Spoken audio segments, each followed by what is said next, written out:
Hey, it's Darrell Etherington from TechCrunch, and we're here with Eric Mijakowski, founder and creator of the Pebble Smartwatch. So, hey, how's it going?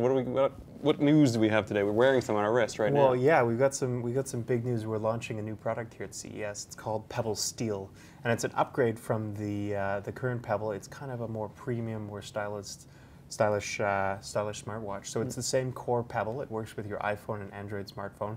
It shows you emails, calls, text messages right on your wrist, as well as all the apps that are available for Pebble. They're all compatible with Pebble Steel as well. But the really cool thing is that it's got quite a different finish. It's milled out of stainless steel. It's got a Corning Gorilla Glass lens, and it just has a little bit of a different presence on your wrist. I wonder if some people might even mistake it for not being a smartwatch as well. Yeah, I think so. I think it's got like a slightly smaller footprint, right? In terms of the bezel is smaller. It's a bit thinner as well. Yeah, but it feels like a nice premium watch. That's what we're going for. It's going to be so the first Pebble is priced at $149. This one's going to be $249, and it comes in two different shades: a brushed stainless finish and a black finish as well. And it's got also two straps in the box, right? Yeah, it comes with a leather and a stainless steel strap. But on top of it, so this one we're launching here at CES. It's going to start shipping by the end of the month on January 28th. But alongside Pebble Steel, we're also launching the Pebble App Store, which finally enables developers who have been building hundreds and hundreds of Pebble apps to share them with the growing Pebble community. Since there are now over 300,000 people with Pebbles around the world. Right, and probably more once these go on sale. Yeah, exactly. So that'll be available to consumers when to use the App Store? By the end of the month as well. By the end of the month. Yeah, and it's going to be a free upgrade to everyone's Pebble. It just comes over the air. It's actually going to be an upgrade in the iOS and Android apps for Pebble. So you won't have to go anywhere new. It's right there in your just existing. Pops up inside. Great. And so with these new watches, they're compatible with all exactly the same software. Yeah, exactly. It still has the same accelerometer, magnetometer, all the sensors are inside. So it works with the existing apps like Runkeeper, and we've got some new ones to show off today. We've recently partnered with Yelp, Foursquare, iControl, GoPro, as well as Pandora and ESPN. And here at the show, we've actually got a partnership with Mercedes that's being unveiled.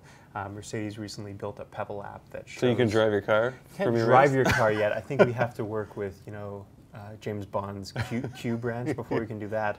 But it lets you see various stats and gets all of that data onto your wrist from your car. Great. And so you're basically helping these guys learn how to build apps for wearable technology, right? Yeah, a lot of different brands and companies have come to us and talked about how they're interested in starting to get a presence on the wrist.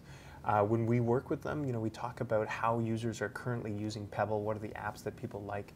We talk about the apps that exist on the smartphone. Yeah. A lot of the times people will have an app that's running on the phone, and we'll figure out what is the core or the key component of that app that would be very well suited to be accessed on the wrist. So for example, with the Yelp app, we worked together to build a Pebble local app. It accesses the Yelp database, but with the flick of the wrist, you can actually use the accelerometer inside of Pebble to get a recommendation for a local restaurant. So you'll just flick your wrist, and it's kind of like playing Russian roulette, because you'll get a random Yelp listing pushed to your wrist, as well as being able to view what's around you. Okay. Since Pebble doesn't have a GPS built inside, it actually leverages the GPS in your phone.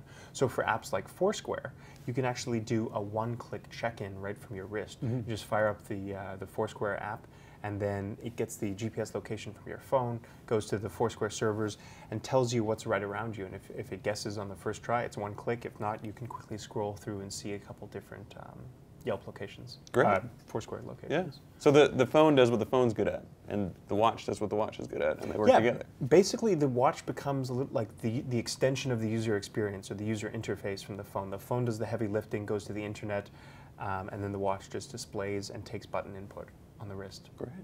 All right. Well, thanks very much. Sounds like you guys have a lot here at CES this year. Yeah. Thanks very much. All right.